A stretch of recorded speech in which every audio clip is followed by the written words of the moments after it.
Glory to Jesus Christ. Today is Thursday, March 12th, the 18th day of the fast.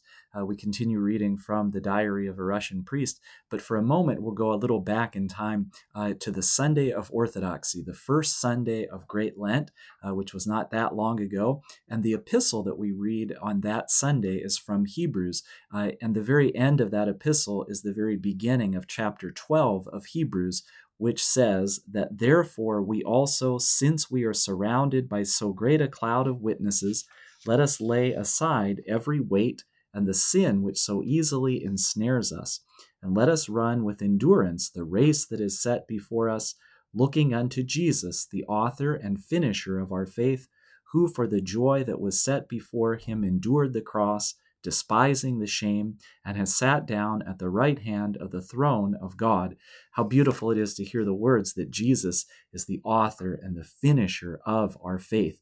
And if we think of it in that way, we can also think of it that there's in between the beginning and the end that he is the author of, that we need a lot of help. And how beautiful it is to hear that we're surrounded by such a great cloud of witnesses that they are able to take away some of the weight that we endure as we go through life. And picking up on that theme of being surrounded by such a great cloud of witnesses, within an Orthodox tradition, it's very common that we should be, on a regular basis, reading the lives of the saints. And we could even use the phrase that we should be reading the lives of the witnesses who have gone before us.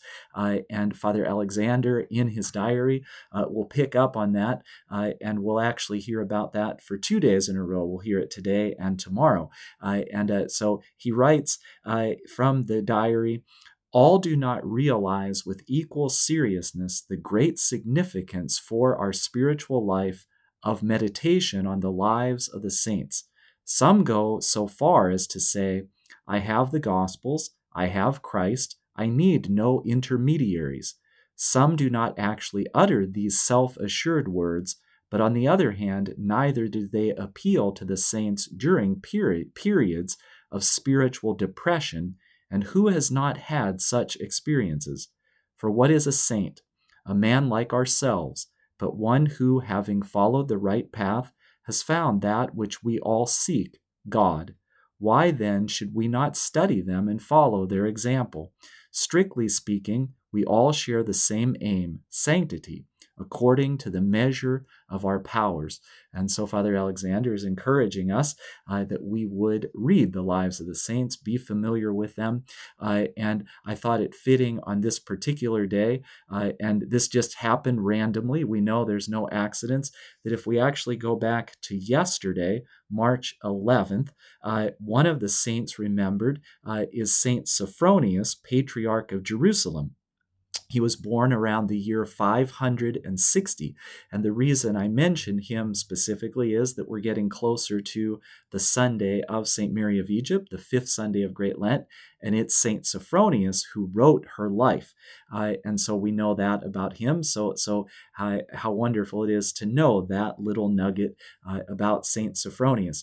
If we look at today, the saint remembered, and again, there's no accidents, and how beautiful it is that just yesterday we celebrated the liturgy of the presanctified gifts. And this day we remember St. Gregory Dialogus, Pope of Rome, who is attributed with the liturgy of the presanctified gifts. So picking up on the theme of just knowing the lives of the saints, I thought we would just speak about St. Gregory today. And of course, we have a presanctified liturgy tomorrow again. And also just a little help on how we can do this in a practical way. And I'll just give one example of this. There's many books that are contained that have lives of saints, but a great resource is to go to the OCA, the Orthodox Church in America website, and click on the saint of the day. And when you do that, you'll pick up on each day that there's a whole number of saints that you can read the life of. Some of them are very short, some of them are longer, but that's a great quick resource to be able to get to. So what we hear about St. Gregory from the Orthodox Church in America website, that St. Gregory was born in Rome around the year 540. His grandfather was Pope Felix, and his mother Sylvia is remembered on November 4th, and aunts Tarsilla and Emiliana were also numbered among the saints by the Roman Church.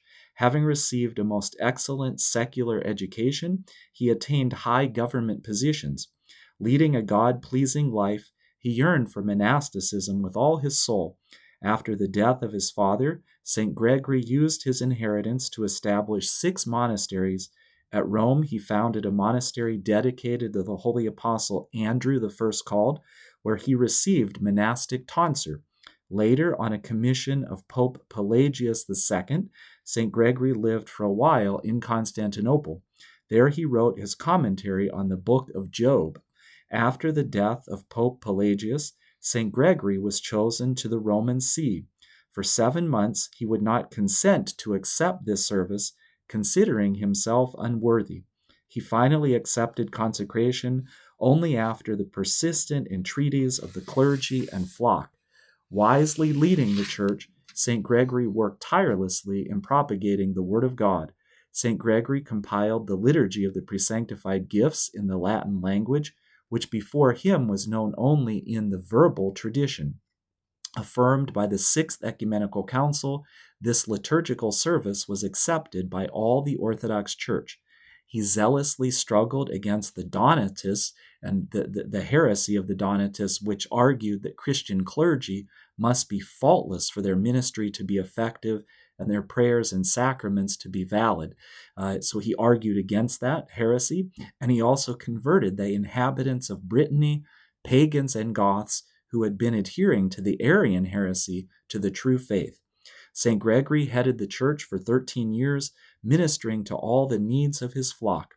He was characterized by an extraordinary love of poverty, for which he was granted a vision of the Lord himself. Pope St. Gregory the Great, as he is known, died in the year 604, and his relics rest in the Cathedral of the Holy Apostle Peter in the Vatican.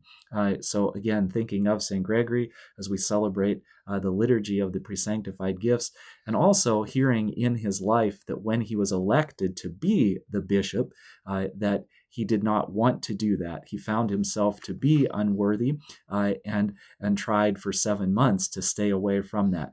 This is a common story amongst the saints of those who were elected bishops and patriarchs, that they very often found themselves to be unworthy and sometimes ran and hid from it.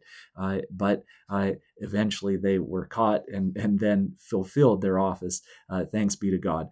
So again, on this day, we're reminded how important it is for us to know those who have gone before us, know those saints, those witnesses that have gone before us, and that we understand to be cheering us on as we continue in our lives. First, that Christ was our author, and now we're struggling through this life and learning from other examples, and that he, Christ, will be the finisher of our lives as well. Glory to Jesus Christ.